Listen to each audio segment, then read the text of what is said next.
everyone. This week we're going to begin talking about Chapter 3 in the textbook. We'll spend 2 weeks in Chapter 3, this one and the following week, and then we'll have an exam that covers just Chapter 3 that we'll do at the end of next week. We're going to begin discussing arguments, and most of the rest of the semester will be spent on arguments. We're going to start introducing them these first 2 weeks that we spend on Chapter 3.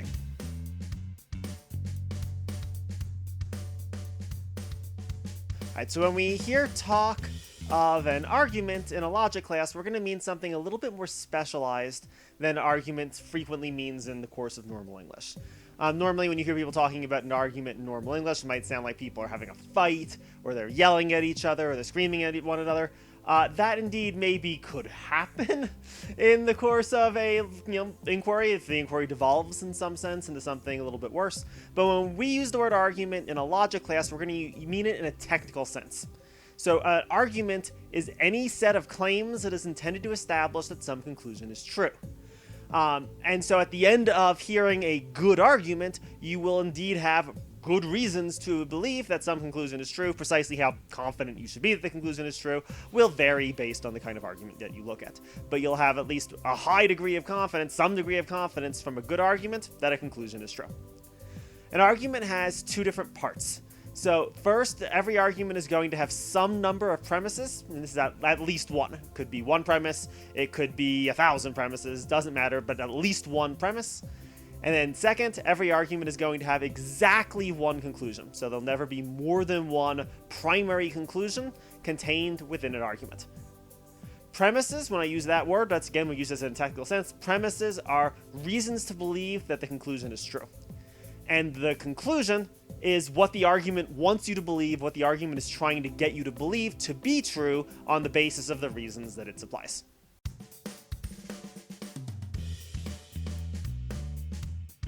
Alright, then let's start looking at some examples of arguments and talking about how the initial way that we're going to try to approach arguments, which is by standardizing them.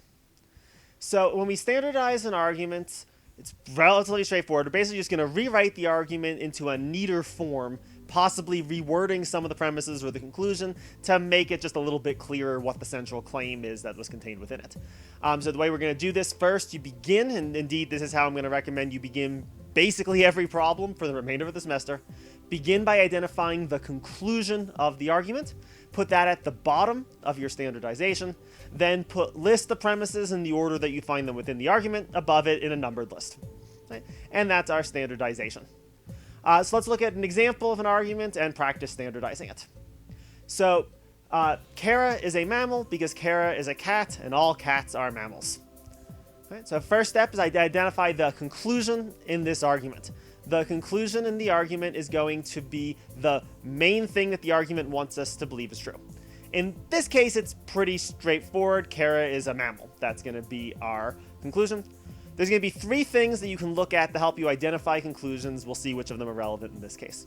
So first thing, the conclusion should be the most controversial claim in an argument, or at least it usually will be, because of the controversialness of the claim. That's why reasons need to be given to support it. In this case, it's not super relevant. None of the claims are especially more controversial than any others, I would say.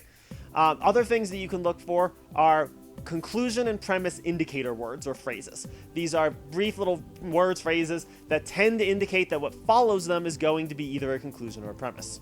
So conclusion keywords include words like therefore, thus, so, consequently, as a result.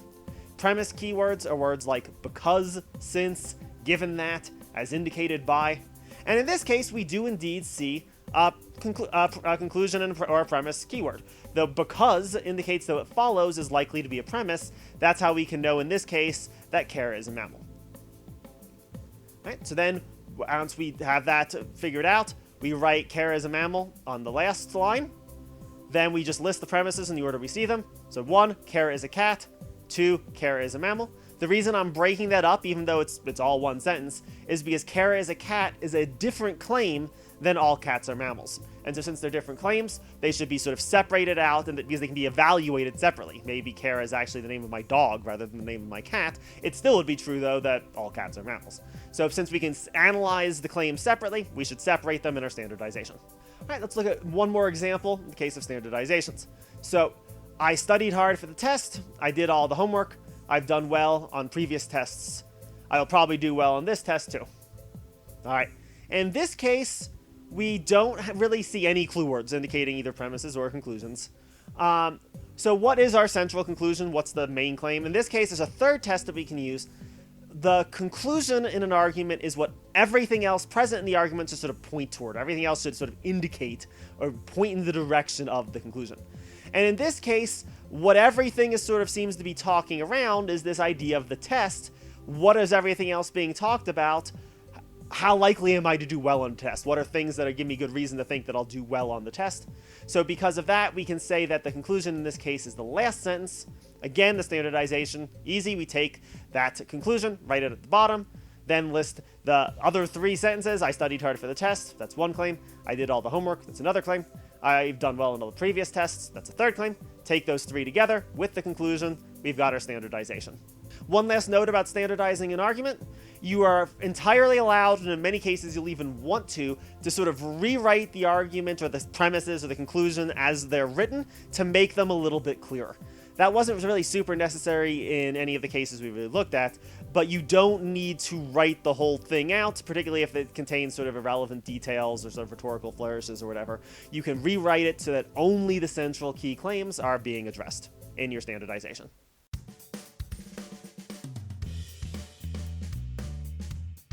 There's one last thing we should talk about today in this first video. So because when you standardize an argument, you're sort of allowed to rewrite it to make it clearer, there's sort of a responsibility put upon us when we're rewriting something that we do it well, that we sort of do it responsibly.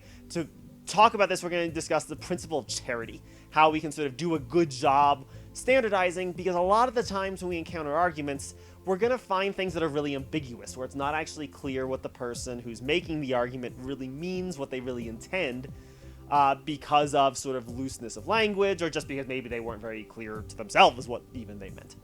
So let's look at an example of an ambiguous argument, an argument where there's different ways that it could perhaps be interpreted. So taxes are too high, I'm completely broke. Right? So we can begin here. What's the conclusion? What's the most controversial claim? Probably the taxes are too high. That's probably the more controversial of the two claims. Also, you could say sort of like, I'm completely broke gives you a reason to think taxes are too high. Taxes are too high doesn't necessarily give you much of a reason to believe that I'm broke.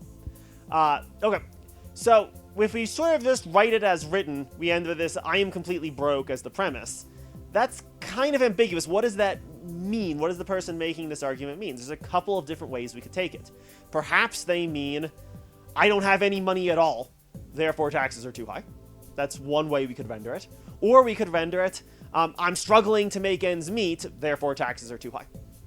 I think both of them are ways you could sort of render what someone maybe meant when they say I'm completely broke, right? Which do we choose in that case? Well, in cases like this, where there's multiple ways of interpreting the argument, we sort of have a responsibility to present the argument in the strongest way that's still plausibly what was originally intended. And the reason we have this obligation, we'll call this obligation the principle of charity, is that our goal is to discover the truth, not just to win when we're carrying out an inquiry. And so given that, we want to find the strongest versions of arguments that we can and analyze the strongest versions of arguments that we can. We're sort of not benefited if we assume that the argument is the worst possible version of itself. That doesn't help us. We want to look at the best possible version of the argument and then figure out if that best possible version of the argument, is it making a good point, or is there something misleading and fallacious about it? And so as a result, in this case, I think the more charitable interpretation of the argument is that the person doesn't mean they literally have no money at all. Maybe that's true, but that's a lot less likely than that they're just struggling to make the basic make ends meet, so they're struggling with basic needs. And so since that premise is more likely to be true, it's a stronger argument then because it's more likely to be true, and indeed it's a plausible way of rendering what the person actually said, so we should go with the more plausible one when we have a choice, and that's what we'll do in this case, and so the better standardization is the second one.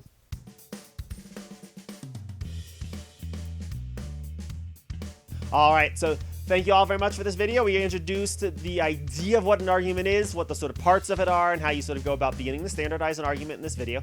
For the next video, we'll begin talking about a more sophisticated tool than standardization to start understanding the structure of arguments and how arguments fit together. We'll talk about argument diagramming. So that'll be the second video for this week. All right, have a good one. Bye.